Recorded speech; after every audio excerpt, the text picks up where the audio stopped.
Creepy recording left by missing people.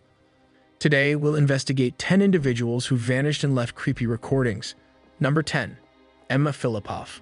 Young Emma FILLIPOFF was seen on camera just a few days before she vanished at a YMCA in Victoria, British Columbia, where FILLIPOFF was acting strangely and frequently visiting and leaving the premises.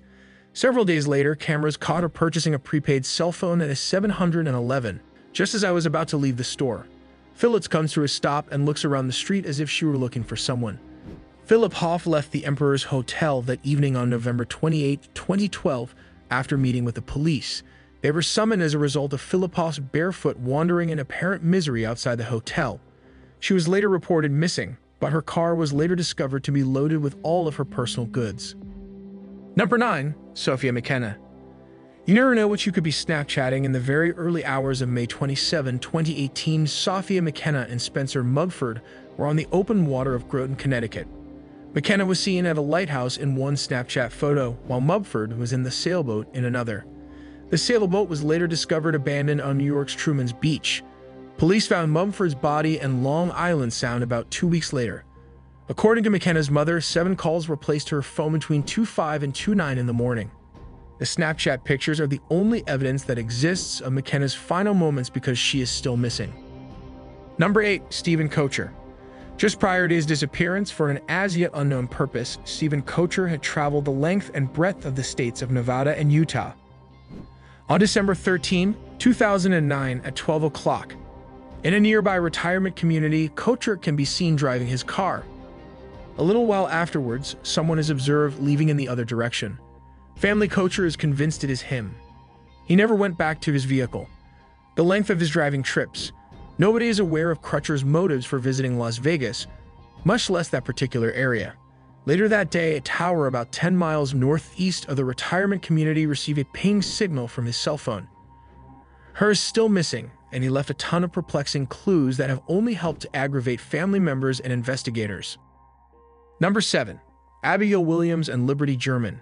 Occasionally, lost persons are located, but not always in the manner we had hoped for. On the afternoon of February 13, 2017, Abigail Williams and Liberty German went hiking. They missed a pickup appointment and were reported missing at 5:30 that evening. Tragically, German was able to record some horrible footage while on the hike, and their remains were discovered the following day. She snapped a photo of a Caucasian man approaching the girls from the other side, and this man would soon be identified as the main suspect. German had also discreetly recorded the man who was heard saying "down the hill" on her phone. Down the hill. Down the hill. Those remarks continue to have terrifying ramifications. Number 6. Dale KERSTETTER. On the evening of September 12, 1987, this man vanished from the location of his employment. At Corning Glass Works, KERSTETTER arrived safely for his night shift, but when a different employee showed up the following morning, all they discovered were the abandoned possessions of KERSTETTER's. The manufacturer was missing around $200,000 worth of platinum rods, and his pickup was parked in the parking lot. The industrial security cameras were examined shortly after he vanished. A masked figure can be seen speaking to the KERSTETTER in the video before leading him away with his hand placed behind his back. They also learned that the platinum rods from their kiln had been taken by this enigmatic individual.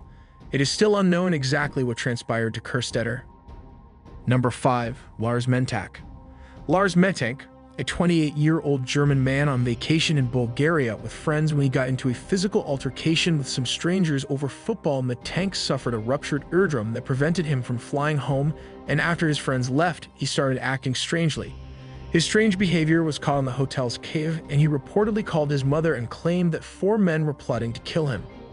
The cause of Mentak's sudden paranoia is still unknown. However, he was last spotted on Kharkiv leaving Varna Airport and sprinting into a neighboring field. Since then, he hasn't been seen or heard from. Number 4. Brandon Lawson. On August 9, 2013, after a fight with his girlfriend Larissa Lofton, Brandon Lawson left his house shortly before midnight and called his brother Kyle to claim he was being pursued out of town and had run out of patrol. Kyle was concerned that his drug-using brother was hallucinating, but then Lawson made a strange 911 call in which he claimed to be being chased.